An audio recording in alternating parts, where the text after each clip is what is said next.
Baik, kita lanjutkan ke SAP yang terakhir ya, terkait dengan penilaian kualitas dan retail cut karkas ayam potong.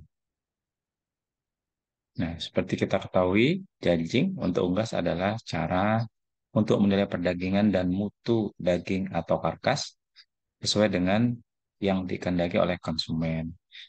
Tentunya didasarkan pada standar yang sudah ada dan telah diakui. Sementara peneliti lain menyatakan bahwa pengetahuan terkait dengan cacing ternak ini tidak dapat dipelajari. Jadi sepenuhnya tidak dapat dipelajari dari buku. Nah, untuk menjadi mahir atau ahli di bidang jajar atau ahli cacing ini harus memenuhi banyak persyaratan. Ini beberapa persyaratan sebagai ahli judging yang harus diketahui. Yang pertama, dia menyukai hal-hal yang terkait dengan penilaian ternak atau tilik ternak atau judging ini. Yang kedua, punya pengalaman yang datang dari berbagai hal, seperti kerja di peternakan, belajar dari praktisi daging, ya, kemudian kunjungan ke pameran atau kontes ternak, melihat dan belajar cakapan para pekerja daging yang terlatih. Dan yang ketiga, harus tahu tipe ternak yang akan dinilai. Oh, ini ternak untuk daging, ini ternak untuk jenis petelur. Jadi kondisinya akan berbeda. Karena itu paling tidak dia tahu tipe ternak untuk tujuan apa yang dinilai. Nah, yang keempat, harus punya gambaran umum bagian-bagian dari tubuh ternak secara ideal. Dia punya gambaran kalau untuk pedaging, unggas, untuk ayam induk ayam potong harus seperti apa. Oh, badannya harus seperti ini, dadanya dalam, ya. Kemudian dadanya lebar dan seperti itu ya. Dan kemudian eh, matanya agak dalam. Artinya kan dia gemuk dan sebagainya. Itu harus tahu kalau yang petelur harus ramping gitu, tidak boleh terlalu gemuk karena kan mengganggu terhadap produksi. Kemudian kaki harus kuat, matanya tajam. Ya. Cara berdirinya seperti posisi seperti mau dikawin gitu ya dan lain sebagainya. Jadi itu yang harus mereka paham. Ya, kemudian yang keempat harus ya tadi ya punya gambaran yang ideal. Yang kelima punya bayangan sesuatu yang ideal untuk dapat memastikan penilaian. Karena judging bersifat lebih individual atau subjektifnya juga ada. Tetapi penilaian yang benar dapat dibentuk kalau kita kembali pada pengetahuan judging yang benar. Jadi masing-masing ahli judging itu punya biasanya variasi terhadap sesuatu yang ideal dari jenis ternak yang dinilai. Tapi biasanya bedanya tidak terlalu jauh. Semakin ahli, bedanya tidak terlalu jauh. Oleh karena itu memang judging dilakukan dengan juri tidak pernah satu orang, pasti lebih dari satu, minimal dua atau tiga, atau bahkan bisa empat. Jadi kemudian rata-rata dari hasil penilaian masing-masing itu merepresentasi ternak yang memang paling bagus untuk dinyatakan sebagai ternak yang baik atau pemenang seperti itu. Karena itu tadi sifatnya lebih individual atau subjektif ya di dalam menilai atau membayangkan sesuatu yang ideal. Nah, menurut Bandi dan Dikin, judging karkas ayam potong itu didasarkan pada jumlah kerusakan atau cacat yang maksimum. Ya. Kalau jumlah kerusakan atau cacatnya itu yang maksimum, tetapi jumlah syarat pokok kualitasnya itu minimum. Minimal dia harus memenuhi kualitas seperti apa. Ya. Syarat pokoknya harus dipenuhi dulu. Tapi kalau kemudian terkait dengan kerusakan atau cacat itu maksimum. Maksimum kerusakannya harus seperti ini. Cacatnya maksimum harus seperti ini. Lebih dari itu dia reject seperti itu. Ya. Jadi ada tiga grade kualitas yang tidak masuk masuk di reject. Artinya tidak tidak dinilai. Pertama grade A atau kualitas nomor satu, kemudian grade B kualitas nomor dua, dan grade C atau kualitas nomor tiga. Faktor-faktor yang dinilai pada daging karkas unggas itu ada lima. Ya, pertama, konformasi, kemudian tulang dada, punggung, dan paha serta sayap itu dalam satu, ya. Di conformation, breastbone, back and leg, and wings, gitu ya. Jadi konformasi dari tulang dada, punggung, paha serta sayap. Kemudian yang kedua, perdagingan atau fleshing. Yang ketiga dinilai penutupan lemak atau fat covering, ya. Kemudian yang keempat ada tidaknya bulu jarum. Bulu jarum itu bulu baru, bulu yang baru tumbuh, yang menempel. Nah, itu juga menjadi penilaian. Nah, tersebut dengan ada tidaknya pin feeder ya bulu jarum. Nah, bulu yang pertama kali mau tumbuh, tapi kelihatan tuh nanti kalau dia warnanya agak kehitaman gitu juga kelihatan, keputihan juga kelihatan seperti itu. Kemudian yang kelima, cacat-cacat, kesobekan, patah tulang, memar, goresan, dan freeze and burn. Freeze and burn itu bukan kebakaran, tapi dia kapalan. Karena eh, terlalu lama ditumpuk, kemudian dia juga bisa menjadi freezing burn. Ya. Jadi kapalan. Tidak enak untuk dikonsumsi dan menurunkan harga. Itu yang disebut dengan kelompok di cuts, tears, and discoloration. Warnanya kemudian agak berubah. Dari lima ini yang kemudian dinilai. Nah, secara umum ini tabel judging spesifik kualitas karkas individu unggas. Ya, masuk di syarat minimum untuk kualitas dan cacat maksimum untuk adanya cacat atau eh, apa namanya yang dianggap menjadi apa tadi yang saya sebutkan ya, menjadi kerusakan. Ya, gitu ya. Maksud saya kerusakan. Jadi kerusakan atau cacatnya itu maksimum ya, tetapi untuk syarat itu minimum. Itu yang kemudian dinilai. Nah, tetapi di kualitas A, B, dan C ini, misalnya ada sampel karkas yang dinilai, maka kalau kemudian komponennya masuk di kualitas A paling banyak, tetapi ada satu di B, dia jatuh kualitasnya di B. Jadi yang terendah itu yang, karena syarat minimum untuk kualitas. Kalau kemudian banyak di A, sebagian di B, tapi ada satu atau dua di C, dia jatuh karkas tersebut masuk di kualitas terendah, yaitu kualitas C. Kalau kemudian masuk semua kualitas A, kemudian ada satu yang tidak masuk atau reject, maka dia masuk di reject. Tuh, karena syaratnya harus minimum atau syarat minimumnya harus ke kualitas itu harus minimum. Jadi kemudian yang menentukan kualitas adalah karkas dengan syarat kualitas terendah.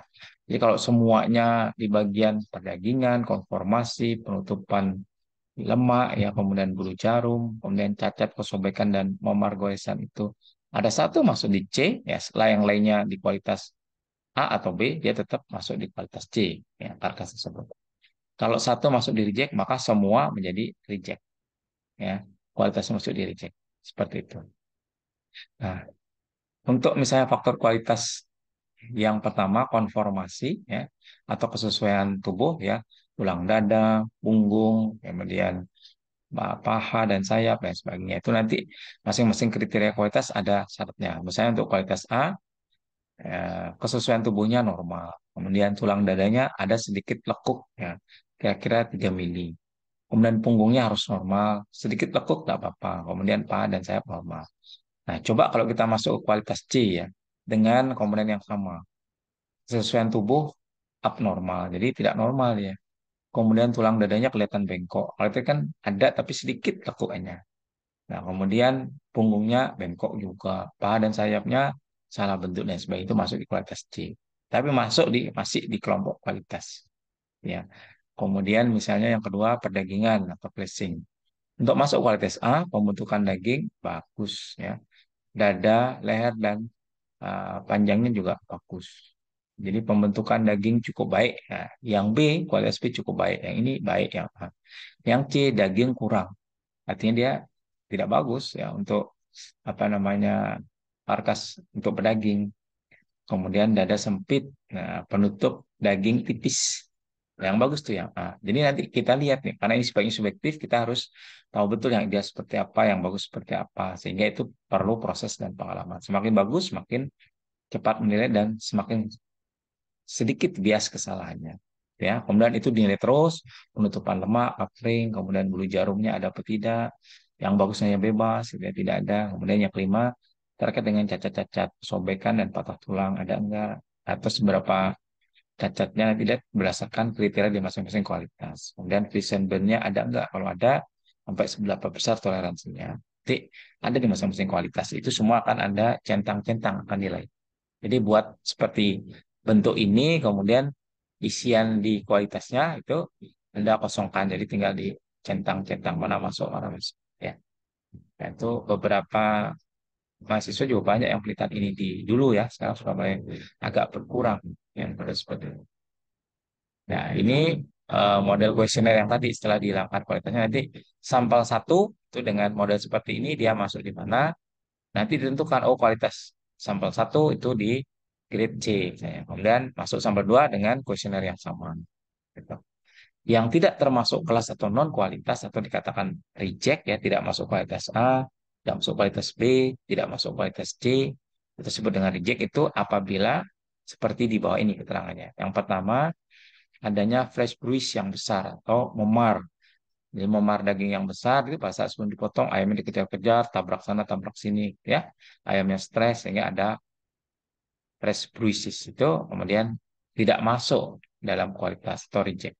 Kemudian warna hebat yang tidak disukai konsumen, warnanya tidak kuning, tidak menarik, gitu ya. Warnanya berbeda, itu kemudian tidak masuk kelas kualitas, ya. Atau sebelumnya dia sakit kemudian dipotong, jadi kemudian warnanya tidak menarik. Kemudian sangat kurus atau emasiasi itu juga tidak masuk kelas kualitas. Karena ini untuk unggas potong ya atau ayam potong.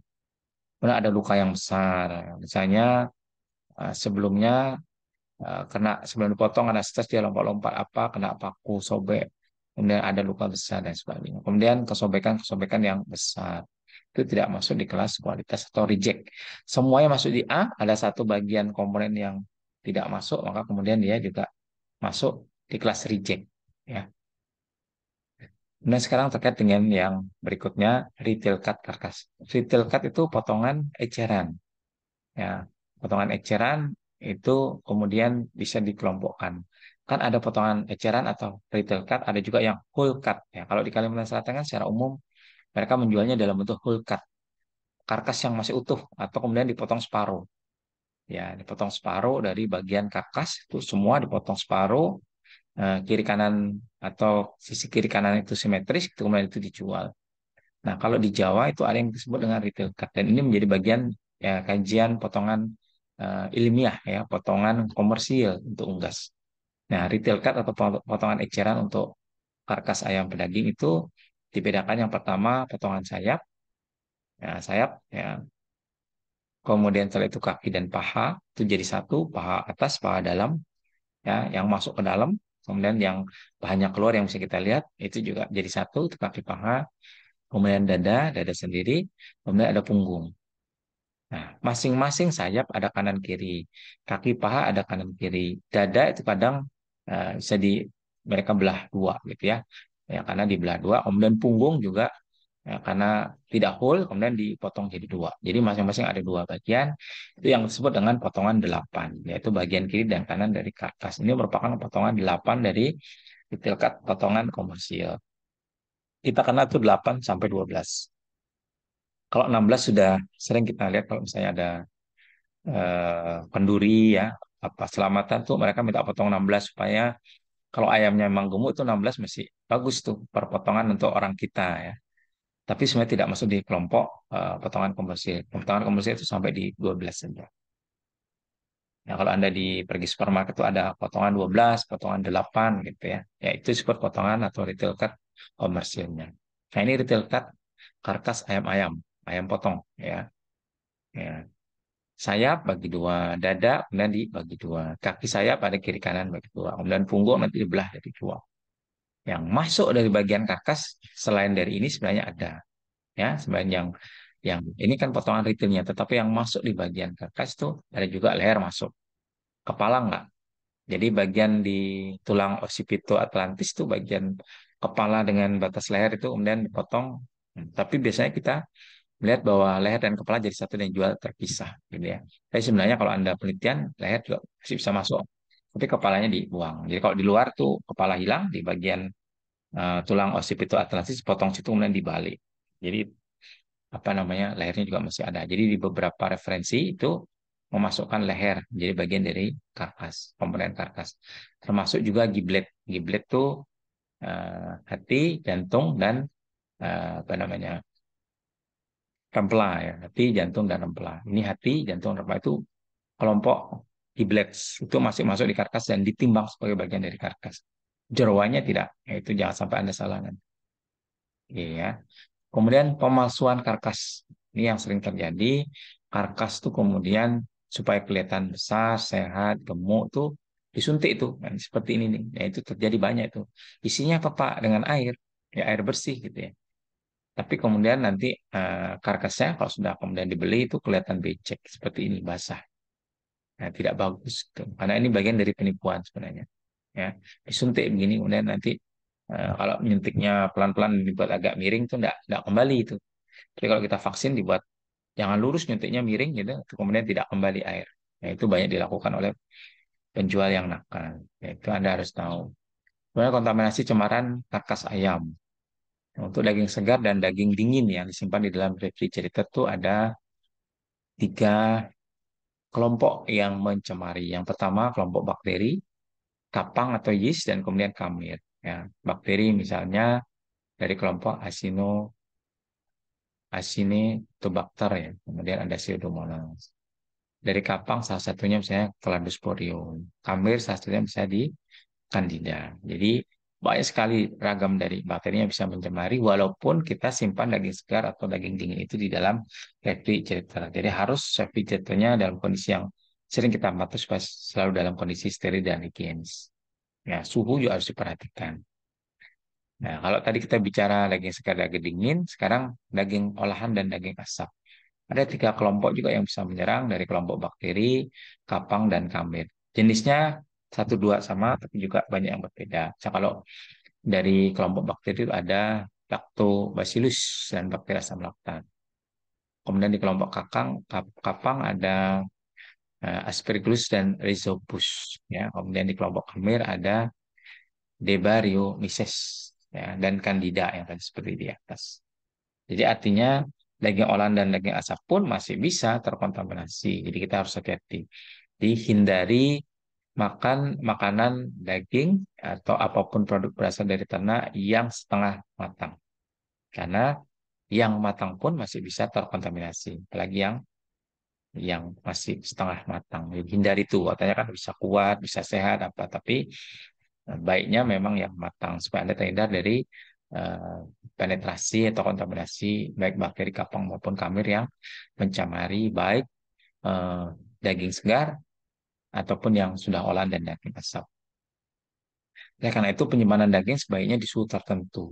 Kalau kemudian penyimpanan daging minimal 15 sampai 20 ya di antara minimal 15 sampai 20 itu masih berbahaya atau memiliki risiko perkembangan dari bakteri mesofilik dan patogen masih tumbuh.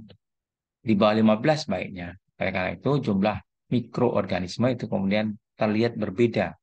Nah, tergantung dari bagian dari produk yang akan kita simpan. Kalau jeroan itu ternyata jauh lebih banyak dibandingkan dari yang ada di bakteri yang ada di daging atau mencemari daging. Jeroan karena kan memang di situ eh, nanti masuk juga lewat juga kotoran di situ ya. Jadi kemudian bakterinya jauh lebih banyak.